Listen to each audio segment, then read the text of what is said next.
Fish ಮೀನಿನ ಸಾರು ಮಾಡೋ ವಿಧಾನ. ಮೊದಲು ಸ್ವಲ್ಪ ಎಣ್ಣೆ ಹಾಕ್ಕೊಳ್ಳಿ, ಅದಕ್ಕೆ ಒಂದು ಉಳ್ಳಾಗಡ್ಡಿ ಹಾಕ್ಕೊಳ್ಳಿ.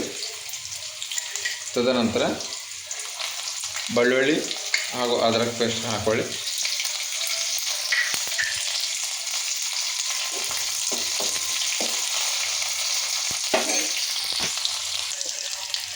ಸೊ ಇವಾಗ ಉಳ್ಳಾಗಡ್ಡಿ ಬ್ರೌನ್ ಕಲರಿಗೆ ಬಂದಿದೆ.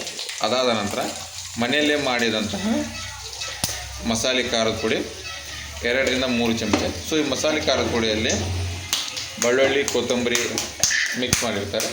ಸೊ ಈ ಒಂದು ಮಸಾಲೆ ಖಾರದ ಪುಡಿ, ಇದು ಮೀನು ಸಾರು ಮಾಡುವ ಒಂದು ವಿಧಾನ. ಇದೇ ರೀತಿ ವಿಡಿಯೋಗಾಗಿ ನಮ್ಮ ಒಂದು ಯೂಟ್ಯೂಬ್ ಚಾನಲು, ಫೇಸ್ಬುಕ್ಕನ್ನು ಫಾಲೋ ಮಾಡಿ, ಸಬ್ಸ್ಕ್ರೈಬ್ ಮಾಡ್ತಾಯಿರಿ.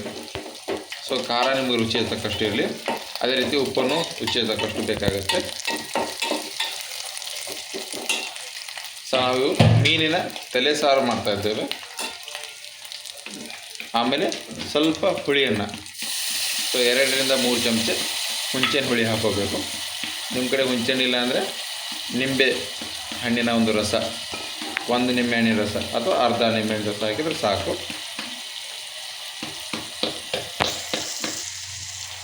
ಸೊ ಇವಾಗ ಎಲ್ಲವೂ ಚೆನ್ನಾಗಿ ಮಿಕ್ಸ್ ಆಗಿದೆ. ಇವಾಗ ಮಸಾಲೆ ಹಾಕೋ ವಿಧಾನ. ಮಸಾಲೆಯಲ್ಲಿ ನೀವು ನೋಡ್ಬೋದು ಕೊಬ್ಬರಿ, ಅದ್ರಕ್ಕು, ಬೆಳ್ಳುಳ್ಳಿ ಪೇಸ್ಟು ಹಾಕಿದಂಥ ಒಂದು ಮಿಕ್ಸ್ ಇದು. ಸೊ ಇದನ್ನು ನಾವು ಇವಾಗ ಹಾಕೋಣ.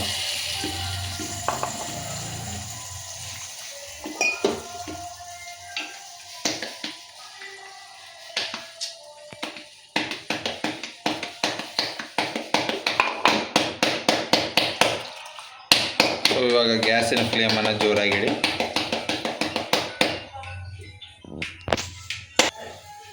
ಸೊ ನೀವು ನೋಡ್ಬೋದು ಈ ಮಸಾಲೆ ಕುದೀತಾ ಇದೆ, ಇನ್ನೂ ಸ್ವಲ್ಪ ಕುದಿಬೇಕು. ಸೊ ಇವಾಗ ಮೀನಿನ ತಲೆ,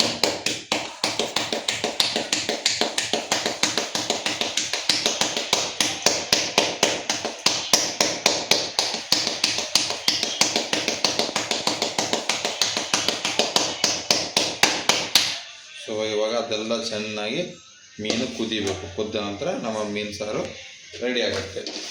ಸೊ ನಾವು ಆಲ್ರೆಡಿ ಇದಕ್ಕೆ ರುಚಿಗೆ ತಕ್ಕಷ್ಟು ಉಪ್ಪನ್ನು ಹಾಕಿದ್ದೇವೆ. ಸೊ ಇದು 10ರಿಂದ 15 ನಿಮಿಷ ಕುದಿಯಲು ಬಿಟ್ಟರೆ ಸಾಕು, ಅಷ್ಟರೊಳಗೆ ಇದು ಆಗುತ್ತೆ. ನೀವು ನೋಡ್ಬೋದು ಚೆನ್ನಾಗಿ ಕುದೀತಾ ಇದೆ. ಸೊ ಮೀನು ಕೂಡ ಇಲ್ಲಿ ಚೆನ್ನಾಗಿ ಕುದ್ದಿದೆ. ನೀವು ನೋಡ್ಬೋದು ಮೀನು ಚೆನ್ನಾಗಿ ಕುದ್ದು ಸರಿಯಾಗಿ ಎಲ್ಲ ಕುದ್ದಿದೆ. ಆಮೇಲೆ ಅದರಲ್ಲಿರೋ ಅಂಶವನ್ನು ಎಲ್ಲ ಕೂಡ ಸಾರಿನಲ್ಲಿ ಬಂದಿರುತ್ತೆ.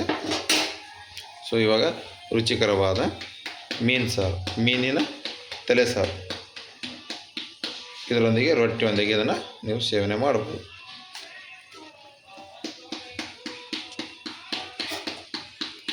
ಮೀನಿನ ತಲೆ ಸಾರು.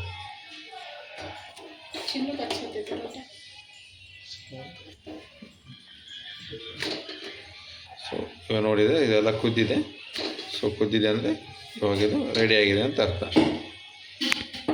ಸೊ ಊಟ ಮಾಡಲು ರೆಡಿಯಾಗಿದೆ.